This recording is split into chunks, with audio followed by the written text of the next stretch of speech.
I worked with the Stone edition, which was illuminated with wonderful commentary, and whenever I had a question, I would email a message to Singer, and we would discuss the text in detail. I also had passionate discussions with the rabbi, scholar, and activist Arthur Hertzberg, especially about the lives of King David and King Solomon. These energetic exchanges were my first taste of what would become a vital and sustaining practice of Jewish text study. About this same time, I met my current wife, the artist Jan Aronson. Jan came from a non-observant but nonetheless committed New Orleans Jewish family. We had both been divorced before and were very aware of what we wanted in a marriage and how to protect it. An important element for Jan was to create a Jewish home, something she had not done in her first marriage. Given my rising curiosity about Judaism, I was willing to go along. To my surprise, when she lit the Shabbat candles on Friday night and said the ancient prayer, I found myself deeply moved. Perhaps it was hearing the Hebrew of my childhood, a language that once sounded rote and deadening to my ear, but was now magically alive. Or maybe it was the peaceful feeling the twin flames ushered into our home, or the graceful ballet of Jan's hands as they circled the candles, welcoming the spirit of Shabbat.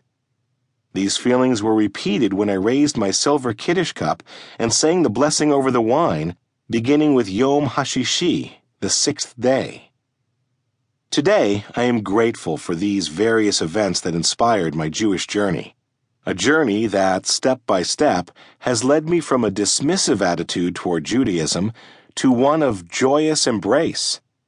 During the course of this journey, I discovered that even for a non-religious Jew like me who rejects the notion of a supernatural God acting on our behalf, Judaism remains an immensely rich enterprise. Not surprisingly, the more I learned about this ancient tradition, from its celebration of rebels and emphasis on ethics, questioning, community, and family, to its beautifully crafted holidays and life cycle events that provide us with an intense framework for living, the more I wanted to know. Like an orchard, Judaism has deep roots and provides essential nourishment. Having eaten of its fruits, I am a better person, and as a result, my home is a more interesting, more loving, and more understanding place. In my parents' generation, being Jewish was not a choice. It was a condition of life, defined by the ties of history and community that endured among immigrants, and by the anti-Semitism that was still prevalent.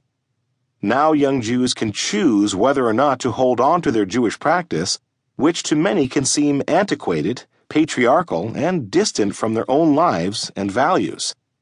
As a Jewish leader, I am well aware that unless we win over our disinterested Jews, a nearly 4,000-year-old civilization of tremendous beauty and worth could end up in the dustbin of history. Another possibility that troubles me is that due to a high birth rate among the ultra-Orthodox, this great civilization could be redefined by those who have chosen to turn their backs on a good part of the modern world. Though the Jewish religion has always contained a strain of zealotry, it has an even more powerful tradition of openness, inclusiveness, and questioning. I feel that Judaism is too precious a thing to lose. My feelings on this topic run so deep that my words sometimes feel like a cri de coeur, an impassioned plea of the heart. For the past quarter of a century, much of my advocacy has been in service of imperiled Jews and Jewish communities around the world. More recently, this desire has broadened to include the saving of cultural Judaism itself. Given the high assimilation rates in North America, part of my task is to persuade disinterested Jews to take another look. What I envisioned for this book was not a detailed narrative of Jewish belief or practice. Oceans of ink have already been spilled on that topic, and even if this were not the case, I lack the authority to write comprehensively on such topics, as I am not a rabbi, scholar, or educator. However, in my roles as a Jewish activist and philanthropist, I have been steeped in Judaism for more than 25 years, and through this involvement I developed a deep